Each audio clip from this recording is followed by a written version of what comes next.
அன்பும் இரக்கமும் நிறைந்த நல்ல தகப்பனே, இந்த நாளிலும் நாங்கள் படிக்கும் வேத வசனத்தை எங்கள் மனதில் நிறுத்தி நாங்கள் தியானிக்க கிருபை தாங்க. இயேசுவின் மூலம் பிதாவே, ஆமென். சங்கீதம் 17. கர்த்தாவே, நியாயத்தை கேட்டருளும், என் கூப்பிடுதலை கவனியும். கவனமில்லாத உதடுகளினின்று பிறக்கும் என் விண்ணப்பத்திற்கு செவிக்கொடும். உம்முடைய சந்நிதியிலிருந்து என் நியாயம் வெளிப்படுவதாக.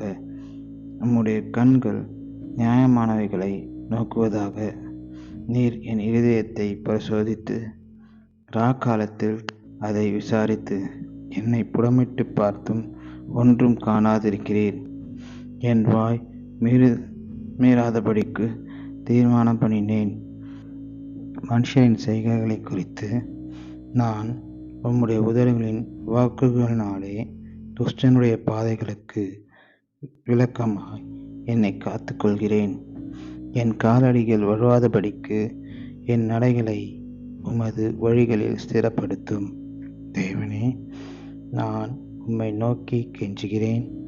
எனக்கு செவி கொடுக்கிறீர்.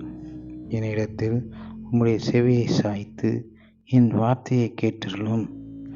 உம்மை நம்புகிறவர்களை அவர்களுக்கு விரோதமாய் நம்புகிறவன் என்று உமது வலது கரத்தினால் தப்புவித்து ரட்சிக்கிறவரே, உம்முடைய அதிசயமான கிருபையை விளங்க பண்ணும். கண்மணியைப் போல் என்னை காத்தருளும். என்னை ஒடுக்குகிற துன்மார்க்கருக்கும் என்னை சூழ்ந்து கொள்கிற என் பிராணனை பகைஞருக்கும் மறைவாக உம்முடைய சேட்டையின் நிழலிலே என்னை காப்பாற்றும். அவர்கள் நினைத்துண்ணியிருக்கிறார்கள், தங்கள் வாயினால் வீம்பு பேசுகிறார்கள். நாங்கள் செல்லும் பாதைகளில் இப்பொழுது எங்களை வளைத்து கொண்டார்கள்.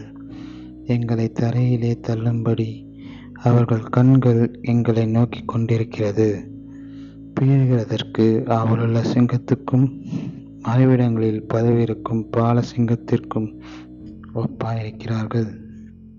கர்த்தாவே, நீர் எழுந்தருளும். அவனுக்கு எதிரிட்டு அவனை மடக்கடியும். கர்த்தாவே, என் ஆத்துமாவை துன்மார்க்கருடைய கைக்கு உம்முடைய பட்டயத்தினால் தப்புவியும். மனுஷனுடைய கைக்கும் இம்மையில் தங்கள் பங்கை பெற்றிருக்கிற உலக மக்களின் கைக்கும் உம்முடைய கரத்தினால் என்னை தப்புவியும். அவர்கள் வயிற்றை உமது திரவியத்தினால் நிரப்புகிறீர்.